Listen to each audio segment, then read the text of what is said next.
Hi everyone, welcome to the 5 Minutes Review channel, and today we'll be reviewing the new Apple Watch SE, and I'll talk about what are some of the differences between the Series 6 versus the SE and my recommendation towards why you should go probably towards SE and why I went for it.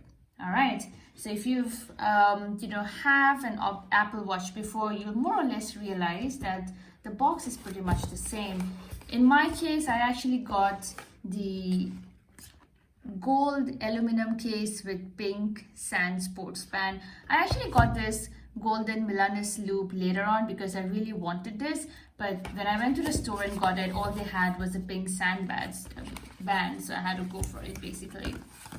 Pretty standard in terms of what comes in the box. I really won't go into that, but again, this is what the box looks like.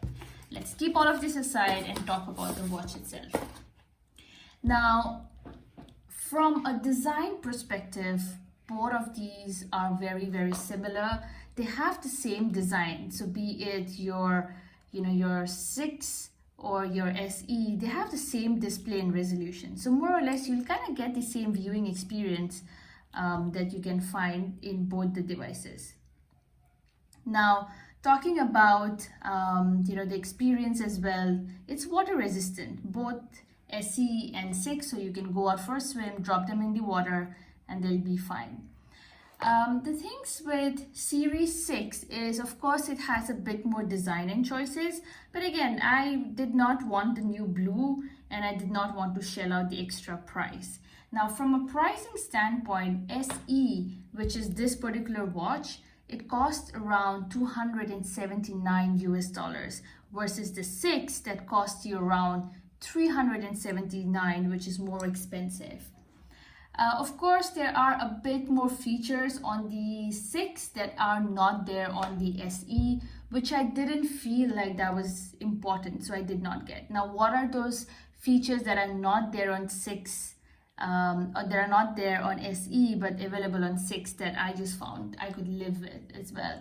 So first one is the always on display. So here you can see that if I kind of cover it up or if I'm not looking at it, the screen kind of goes off. With 6, that's not the case. You always have the always on display, which is great.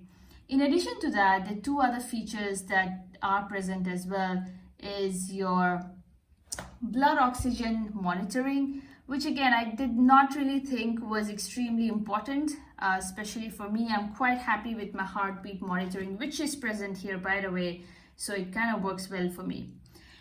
In addition to that, I would say more or less it's the same. Weight-wise, it would weigh around 30 grams. There could be a little bit of difference between the 6S and the SE, but I really like the look and feel of it in terms of, the design, the weight, the features. You kind of more or less get almost everything except for 2 features that are really not there on the SE version. However, my recommendation is that if you have the Series 3, please go ahead, and I would highly recommend to go and buy the SE. But again, if you're willing to, chip out that additional few dollars, go for 6. But again, for my standpoint, if you're young, if you really don't have any kind of health issues, especially with your heart, you really don't need the blood oxygen app and the ECG app. The heartbeat works for me great, as well as I have a couple of other features, the existing ones, be it workout or be it activity rings. I'm basically able to do more or less almost everything. So for me, 6S is good, but SE, a big thumbs up. So go for SE. I don't think you'll regret it. The price point is amazing. Let me know in the comments what you think.